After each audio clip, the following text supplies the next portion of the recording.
Welcome to జనం మాట. నేను మీ చంద్ర. ఈ రోజు ఈనాడు ఆంధ్రజ్యోతి వార్తాపత్రికలు ఎటువంటి వార్తలు రాశారో ఆ వార్తల వెనుక ఉన్న మర్మం ఏంటో ఒకసారి మనం విశ్లేషణ చేసే ప్రయత్నం చేద్దాం.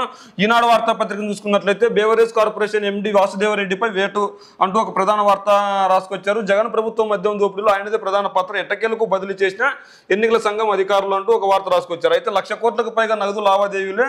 రాష్ట్రంలో చిన్న చిల్లర దుకాణం వద్ద చూసినా డిజిటల్ లావాదేవీలు ఉంటాయి. కానీ జగన్ ప్రభుత్వం గత 5 ఏళ్లలో 1.2 లక్షల కోట్ల విలువైన మద్యాన్ని కేవలం నగదు రూపంలో అమ్మింది. 3.5 ఏళ్ల పాటు అసలు డిజిటల్ చెల్లింపులకు చోటే కల్పించలేదు. గత ఏడాది ప్రభుత్వ దుకాణాల్లో డిజిటల్ చెల్లింపుల విధానాన్ని ప్రవేశపెట్టినా అది పేరుకే పరిమితమైంది. ఆ మొత్తం దందాలో వేల కోట్ల రూపాయల అవినీతి జరిగిందని, ప్రభుత్వంలోని కీలక పెద్దకు అవినీతి సొంతంత చేరుతుందని, నల్లధనం పోగొడుతుందని ప్రతిపక్షాల తొలి నుంచి గగ్గోలు పెడుతుంది. ఈ వ్యవహార మంతటితో కీలక పాత్ర పోషిస్తున్నది వాసుదేవరెడ్డి అని, దీనిపై సిబిఐ విచారణ జరిపించాలని డిమాండ్ చేస్తున్నారు. ఏదైతే వాసుదేవరెడ్డి పై బదిలీ వేటు వేశారో దీని గురించి మనం చూసుకున్నట్లయితే మద్యం ముఖ్యంగా జగన్మోహన్ రెడ్డి గారి ప్రభుత్వం వచ్చిన తర్వాత దోచుకుంటున్నాడు అనేది వీళ్ళ ఆరోపణ. అయితే జగన్మోహన్ రెడ్డి గారు నిజంగా దోచుకునే ప్రయత్నం చేస్తే ప్రభుత్వ దుకాణాలు అంటే మద్యం దుకాణాలను ప్రభుత్వ ఆధీనంలోకి ఎందుకు తీసుకొని రావాల్సి వచ్చింది? ఆ రోజు చంద్రబాబు నాయుడు గారు కావచ్చు, అంతకుముందు ప్రభుత్వాలు కావచ్చు, మద్యం దుకాణాలని ప్రైవేట్ వ్యక్తుల చేతుల్లో ఉండేటివి. మరి ఇవే దుకాణాలను ప్రైవేట్ వ్యక్తుల చేతుల్లో పెట్టేసి వాళ్ళ చేతుల్లోని వాళ్ళ దగ్గర నుంచి కమిషన్ తీసుకునే వెసులుబాటు జగన్ ప్రభుత్వానికి ఉంది కదా. మరి జగన్ ప్రభుత్వం ఎందుకు మద్యం దుకాణాలను ఎవరికి ప్రభుత్వం నడుపుతుంది అంటే ఆ దుకాణాల్లో ఒక బాటిల్ ధర ఇంత ఉంటుంది. ఆ బాటిల్ ధర ఎంత ఉంటే అంత ఖచ్చితంగా ఖజానాకు చేరక తప్పదు కదా. మరి ఆ ఖజానాకు చేరిన డబ్బు మరి ఎలా ఉన్నతి అవుతుంది? ఖచ్చితంగా ఒక మ్యానుఫ్యాక్చర్ ఫ్యాక్టరీలో ఎన్ని బాటిల్స్ తయారయ్యాయి, ఆ బాటిల్స్ అన్ని ఏ షాప్కి వెళ్తున్నాయి, ఆ ఏ షాప్లో ఎన్ని బాటిల్స్ అమ్ముతున్నారు అన్నది కుసిగుట్టినట్లు ఉంటుంది. అయినా కూడా వీళ్ళు ఏదో బురద చల్లే ప్రయత్నం చేస్తున్నారు. ఎన్నికల దగ్గర పడుతున్న కొద్దీ ఎటువంటి ఆరోపణలు చేయడానికి వీలు లేదు. ఆ ఆరోపణలు చేయడానికి వీలు లేక ఖచ్చితంగా ఏదో ఒకటి మాట్లాడితే సరిపోతుంది, ఏదో ఒకటి రాస్తే ప్రజలు నమ్మే ప్రయత్నం చేస్తారు కదని వీళ్ళు అనుకుంటున్నారు. అందులో భాగంగా ప్రముఖంగా మద్యం బాటిల్స్ పై ఫోకస్ పెట్టారు. అయితే ఎవరు ట్రాన్స్ఫర్ అయినా, ఎవరు బదిలీ అయినా కూడా, ఎవరిపై వేటు వేసినా కూడా అది ఖచ్చితంగా వాళ్ళ అవినీతి పరులే ఖచ్చితంగా జగన్మోహన్ రెడ్డి గారికి అనుకూలంగా పనిచేస్తున్నారని వీళ్ళు వార్తలు రాసే ప్రయత్నం చేస్తారు. మరి ఇలా వార్తలు రాసినంత మాత్రం ప్రజలు నమ్ముతారా అంటే ఖచ్చితంగా నమ్మే ప్రయత్నం చేయరు. ఎందుకంటే ఖచ్చితంగా ఎవరి విశ్లేషణ అనేది వాళ్ళకు ఉంటుంది. ఎవరు తప్పు చేస్తున్నారు, ఎవరు ఒప్పు చేస్తున్నారు, ఎవరు మంచి చేశారు, ఎవరు మంచి చేయలేదు, ఎవరు ప్రజలకు అన్యాయం చేస్తున్నారు, ఎవరికి ప్రజలకు మంచి చేశారు అనేది ప్రజలు ఆలోచిస్తున్నారు. ఈ రోజు ఒక వార్తాపత్రిక రాస్తేనే చెప్తేనే ఇంకోటి చెప్తేనే అయిన పరిస్థితి లేదు. ఈ రోజు ఎవరి ఆలోచన అంటూ వాళ్ళకు ఉంది. మరి వాసుదేవరెడ్డిపై ఎన్నికల సంఘం వేటు వేస్తే మరి ఈ రోజు ఎన్నికల సంఘాన్ని టీడీపీ, బీజేపీ, జనసేన మ్యానిపులేట్ చేసిందని అర్థం. అంటే టీడీపీ, జనసేన, బీజేపీ రోజు పొత్తుల్లో ఉన్నాయి కాబట్టి, బీజేపీ కేంద్రంలో అధికారంలో ఉంది కాబట్టి కేంద్ర నిఘా సంస్థలన్నింటినీ లేదంటే కేంద్రంలో సంఘాలన్నింటినీ కొద్దిగా మ్యానిపులేషన్ చేసి ఈ చర్యలు చేపడుతున్నారని అర్థం. అంటే ఎవరి వర్షన్ వాళ్ళకు ఉంటుంది కదా. ఈ రోజు టీడీపీ, జనసేన, బీజేపీ పొత్తు పెట్టుకున్నాయి కాబట్టి వైసీపీ నాయకులపై కక్ష తీర్చుకుంటున్నాయా, లేదంటే ప్రభుత్వ ఉద్యోగులపై కక్ష తీర్చుకుంటున్నాయా, ప్రభుత్వ సంఘాలపై కక్ష తీర్చుకుంటున్నాయా, ఎవరైతే కార్పొరేషన్లు ఉన్నాయో వాళ్ళపైన కక్ష తీర్చుకుంటున్నారా? మరి ఇట్లాంటివన్నీ వస్తాయి కదా. ప్రతి మద్యం కేసుకు 200-250 చొప్పున కమిషన్ గతంలో ఎన్నడూ కనివిని ఎరగని జే బ్రాండ్లు తీసుకురావడంతో వాసుదేవరెడ్డిది కీలక పాత్ర. ప్రాచుర్యం పొందిన మద్యం బ్రాండ్లన్నీ అందుబాటులోకి లేకుండా చేశారు. ప్రభుత్వ పెద్దలు, అధికార పార్టీ ముఖ్య నాయకులకు ప్రతి మద్యం కేసులకు 200-250 చొప్పున, ప్రతి బీర్ కేసుకు 100-150 చొప్పున కమిషన్ చెల్లించి మద్యం సరఫరా కంపెనీలకే 99% మేరకు కొనుగోలు ఆర్డర్లు ఇచ్చారనే ఫిర్యాదులు ఉన్నాయి. మరి ఈ రోజు టీడీపీ, జనసేన, బీజేపీ ఆరోపణలు, అదేవిధంగా ఈనాడు ఆంధ్రజ్యోతి ఆరోపణలు ఏంటంటే జగన్మోహన్ రెడ్డి గారు మద్యం బాటిల్స్ తీసుకొని వచ్చారు, ఎప్పుడు లేని జే బ్రాండ్లన్నింటినీ తీసుకొని వచ్చారు. గతంలో జగన్మోహన్ రెడ్డి గారు అసెంబ్లీ సాక్షిగా చెప్పారు, ఈ బ్రాండ్లన్నింటినీ పర్మిషన్ ఇచ్చింది నేను కాదు, చంద్రబాబు నాయుడు గారు పర్మిషన్ ఇచ్చారు. కనీసం ఆపద్ధర్మ ముఖ్యమంత్రిగా ఉన్నప్పుడు కూడా కొన్ని బ్రాండ్లకు పర్మిషన్ ఇచ్చాడు. మరి ఆ రోజు ఎందుకు పర్మిషన్లు ఇవ్వాల్సి వచ్చింది? దిగబోయే ప్రభుత్వం ఆ రోజు ఎందుకు పర్మిషన్లు ఇచ్చారు? ఈ రోజు ఏవైతే మన రాష్ట్రంలో మద్యం రూపంలో బీర్లు చలామణి అవుతున్నాయో, ఏవైతే మద్యం చలామణి అంటే మందు చలామణి అవుతుందో అవన్నీ తీసుకొచ్చింది చంద్రబాబు నాయుడు గారు అని అసెంబ్లీ సాక్షిగా జగన్మోహన్ రెడ్డి గారు చెప్పారు. మరి ఎందుకు వీళ్ళు ఆధారాలు లేకుండా ఓన్లీ ఆరోపణలు మాత్రమే చేస్తున్నారు? జగన్మోహన్ రెడ్డి గారు ఆధారాలతో పాటు అసెంబ్లీలో చూపించాడు. మరి వీళ్ళు ఎందుకు ఆధారాలు చూపించట్లేదు? మరి జగన్మోహన్ రెడ్డి గారు నిజంగా తీసుకొచ్చింటే జగన్మోహన్ రెడ్డి గారు పలానా రోజు పర్మిషన్ ఇచ్చాడు, ఆ పర్మిషన్ సంబంధించిన కాగితాన్ని రిలీజ్ చేయండి. మరి జగన్మోహన్ రెడ్డి గారు అదేవిధంగా పలానా రోజు ఇది చేశాడని చెప్పి ఒక ప్రెస్ మీట్ పెట్టి చూపించండి. మరి కాగితాలు ఎందుకు రిలీజ్ చేయలేదు? ప్రెస్ మీట్ ఎందుకు పెట్టట్లేదు? కేవలం ఆరోపణలు మాత్రం ఎందుకు చేస్తున్నారు?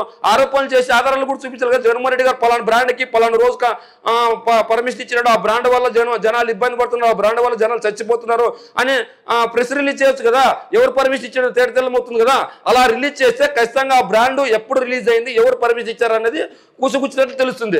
ఖచ్చితంగా కూసుగుచ్చినట్లు తెలుస్తుంది కాబట్టి ప్రజలను మభ్యపెట్టే ప్రయత్నం చేస్తున్నారు. కేవలం ఆరోపణలు చేసి చేసి ఆధారాలు చూపించకపోతే సరిపోతుంది కదా అనుకుంటున్నారు.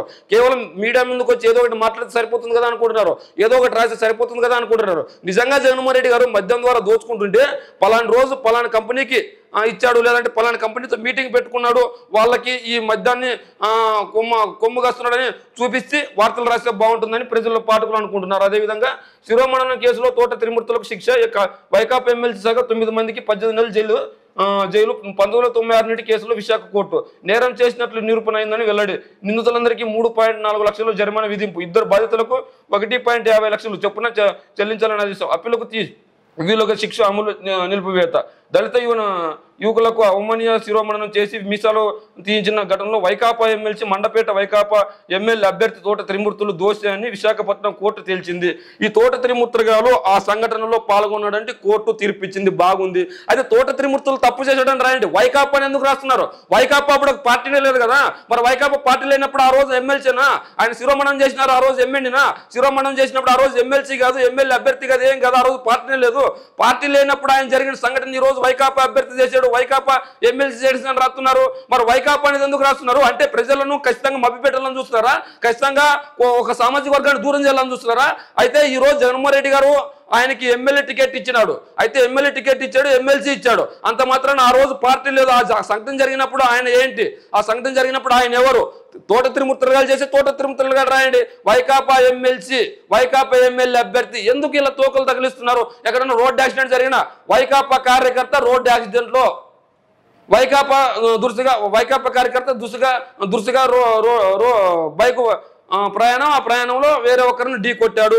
అది కూడా అంటే లేదంటే వాలంటరీ. ఇన్నాళ్ళు ఏం రాసేవారు?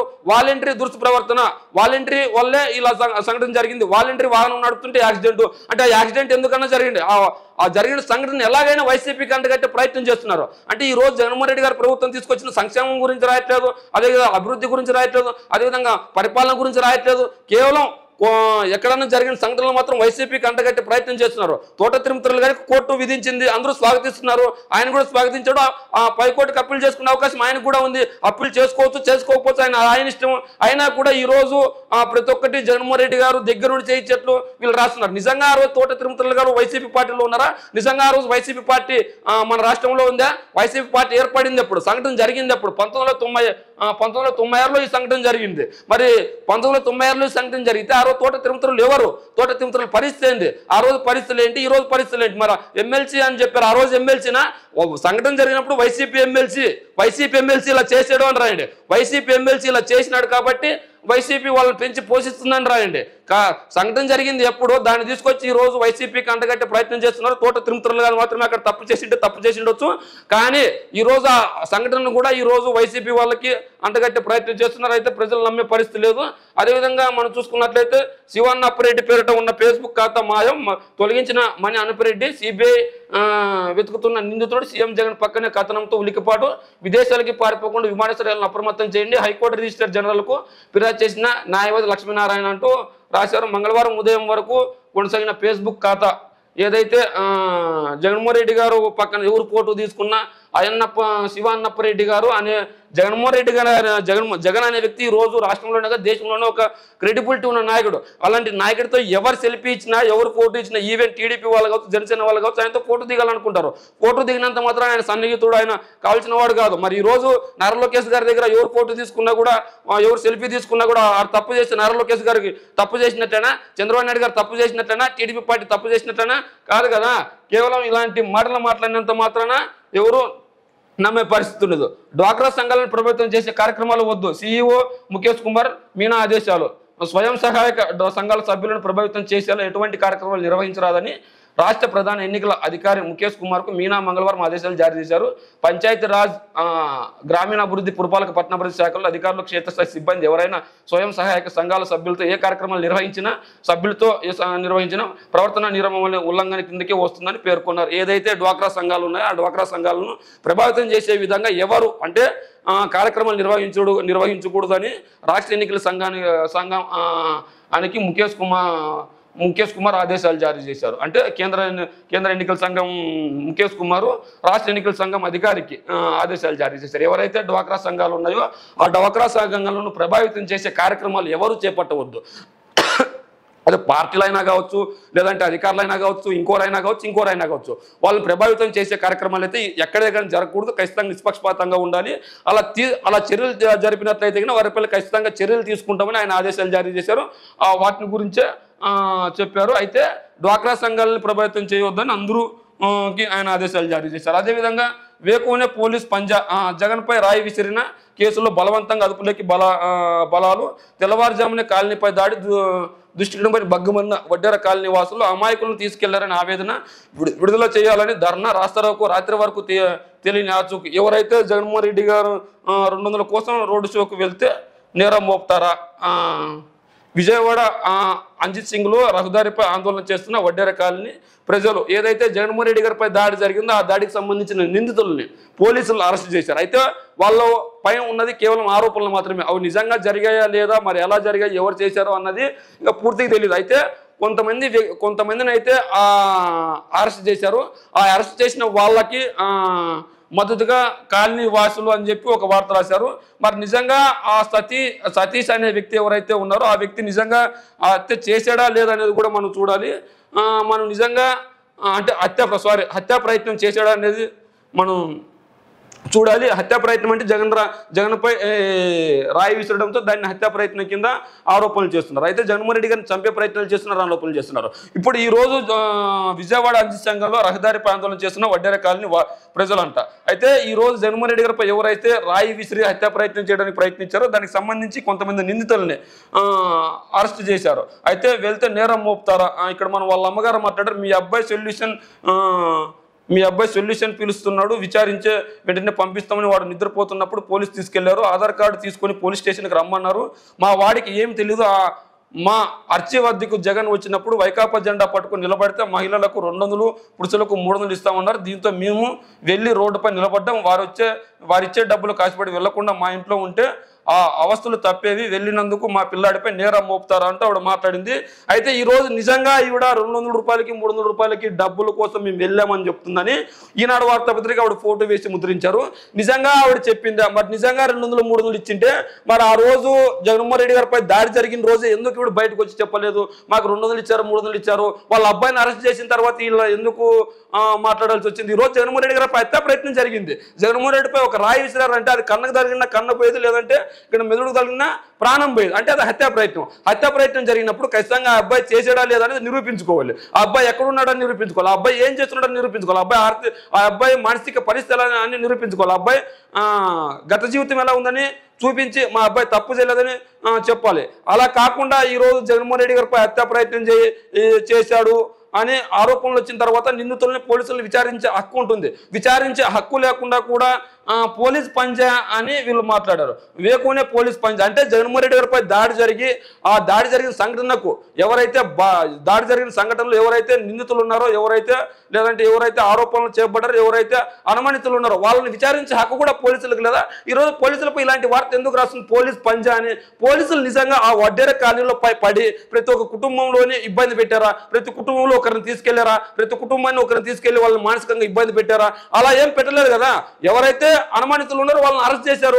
దానికే పోలీస్ పంజా అని రాశారు. మరి పోలీసులు తన డ్యూటీని తను చేసినా కూడా వీళ్ళు ఎందుకు ఇలాంటి వార్త రాస్తున్నాడు అంటే ఖచ్చితంగా వడ్డెర కాలనీలో ఎంత మాత్రం నిరసన తెలియజేశారో మనకైతే తెలియదు. కానీ ఆ నిరసన తెలియజేయకపోయినా ఆ అబ్బాయిని అయితే పోలీసులు అరెస్ట్ చేశారు. మరి అరెస్ట్ చేసినప్పుడు ఎందుకు అరెస్ట్ చేశారు, ఎలా అరెస్ట్ చేశారు, ఆ అబ్బాయి ఎక్కడున్నాడు, ఏంటి, ఆ అబ్బాయి పరిస్థితి ఏంటి, అబ్బాయి రాయి విసిరాడా లేదా అన్నది ఎంక్వైరీలో తేలుతుంది. ఎంక్వైరీని తేలుతూ నిజాలు తెలుసుకొని బయటకు వదిలేస్తారు. అంతేగాని ఆ అబ్బాయిని అరెస్ట్ చేయగానే పోలీసులు పంజా, విజయవాడ మొత్తం నిర్బంధం, విజయవాడలోని ప్రజలందరినీ అనుమానిస్తున్నారు, విజయవాడలోని ప్రజలందరినీ చిత్రహింసలు పెడుతున్నారు అని చేయట్లేదు కదా వాళ్ళు.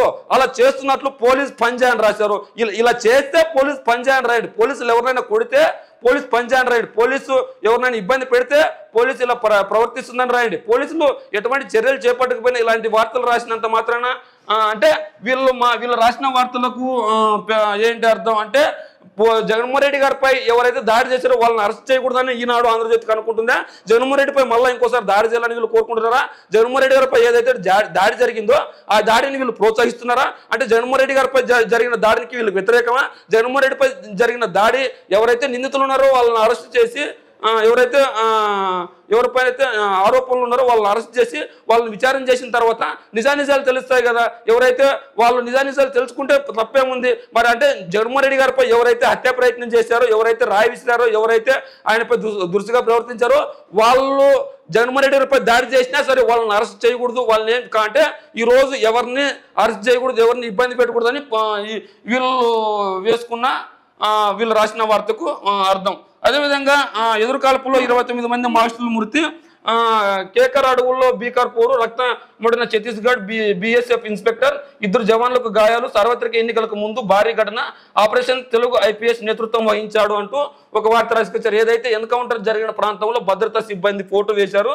అదేవిధంగా ఛత్తీస్గఢ్లోని మావోయిస్టుల ప్రభావిత బస్తర్ ప్రాంతం కాల్పులతో మారుమోగింది. భద్రతా బలగాలతో జరిగిన భీకర ఎదురుకాల్పులు 29 మంది మావోయిస్టులు హతమయ్యారు, 3 భద్రతా సిబ్బంది గాయాల పాలయ్యారు అంటూ ఒక వార్త రాసుకొచ్చారు. అదేవిధంగా 170 స్థానాలు ఇవ్వండి, మీరంతా రాష్ట్ర అభివృద్ధిని కోరుకునే వారైతే ఒకటి తగ్గొద్దు, భీమవరం మేమంతా సిద్ధం సభలో సీఎం జగన్ మాట్లాడిన మాటలను ప్రముఖంగా రాసుకొచ్చారు. జగన్మోహన్ రెడ్డి గారు ఏం చెప్తున్నారంటే రాష్ట్ర అభివృద్ధి కోరుకునే వారైతే ఒక్క సీటు కూడా తగ్గుతూ ఖచ్చితంగా 170 సీట్లు ఇవ్వండి, రాష్ట్ర అభివృద్ధిని నేను చూసుకుంటానని చెప్పేసి ఒక వార్త రాసుకొచ్చారు.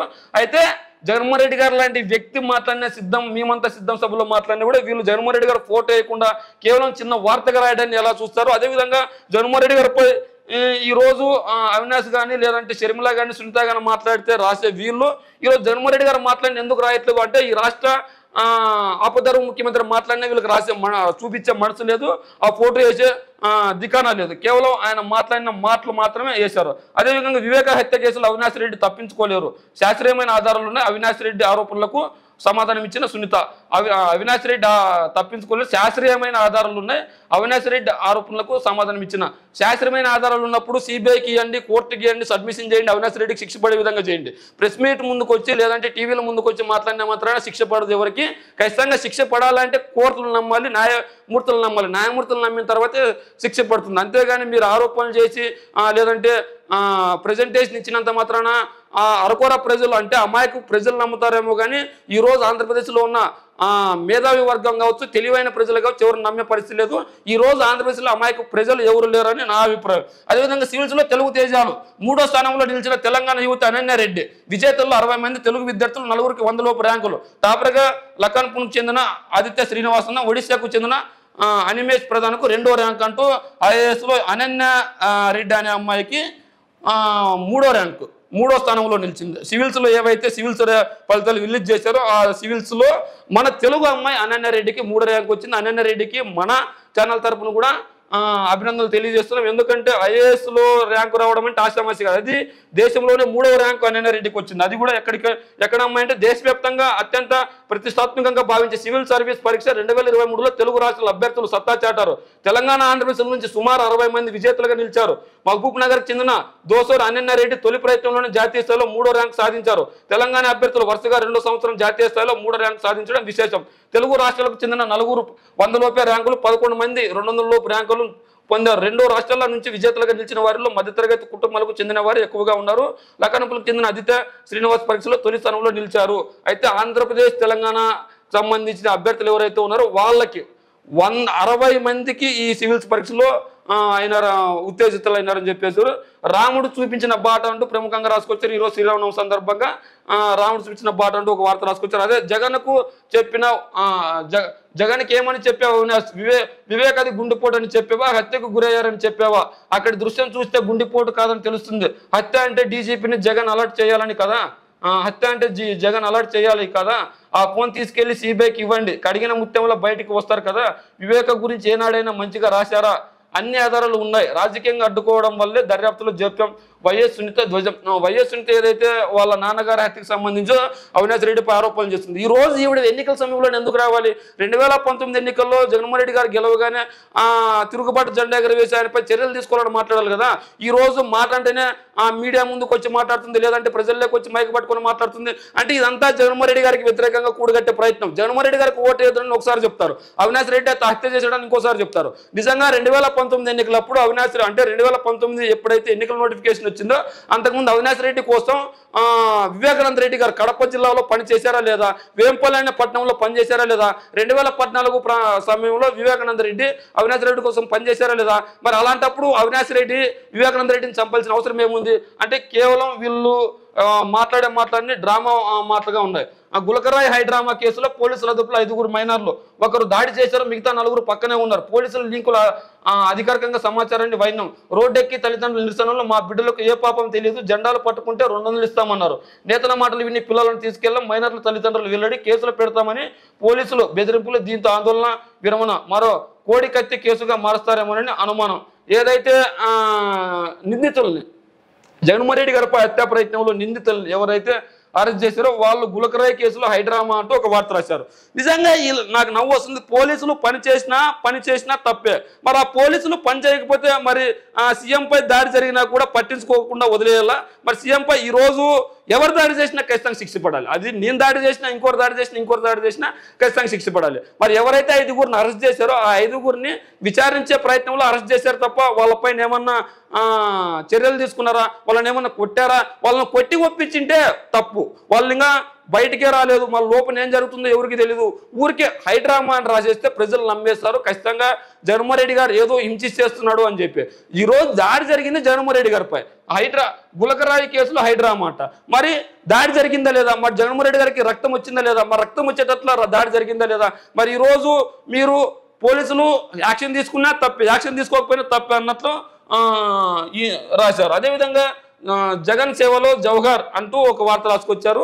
ఏదైతే జవహర్ అనే ఈసీ ఆదేశాల కేంద్రం ఉత్తర్వులకు బేఖాతర్, అంతా మా ఇష్టమన్న సిఎస్ జవహర్ రెడ్డి రెవెన్యూ ఇంటెలిజెన్స్కు అంటూ ఒక వార్త రాసుకొచ్చారు. అయితే వీళ్ళు ఏమిలా కేవలం జగన్మోహన్ రెడ్డి గారిని ఎలా అయినా బదనాం చేయాలి, జగన్మోహన్ రెడ్డి గారిపై ఇలాంటి వార్తలు రాస్తే నమ్ముతారు, మనం ఏం చేసినా నమ్మే ప్రయత్నం లేదని చెప్పేసి మనం అనుకోవాలి. ఖచ్చితంగా ఈరోజు జగన్మోహన్ రెడ్డి గారిపై ఏదో ఒకటి మాట్లాడితే, ఏదో ఒకటి రాస్తే ఖచ్చితంగా నమ్మే ప్రయత్నం చేస్తారు. కాబట్టి మనం ఏదో ఒకటి రాస్తూనే ఉండాలని వీళ్ళు కంకణం కట్టుకున్నట్లు ఉన్నారు. అంతా మా ఇష్టమన్న సిఎస్ జవహర్ రెడ్డి రెవెన్యూ ఇంటెలిజెన్స్కు రాజేశ్వర్ రెడ్డి కావాలంటే ఆయన వెనక్కి పంపాలని కేంద్రం ఆదేశాలు, కీలక సమయంలో కష్టమంటూ జవహర్ జవాబు. సచివాలయ ఉద్యోగ గత నేత వెంకటరామరెడ్డికి రక్షణ, పొలిటికల్ ప్రచారం చేస్తూ దొరికిపోయినా అంతే, సస్పెండ్ చేయని ఈ నెల 8న ఈసీ ఆదేశం, ఫైల్ తొక్కిపెట్టిన సిఎస్ జవహర్ రెడ్డి అంటూ ఒక వార్త రాసుకొచ్చారు.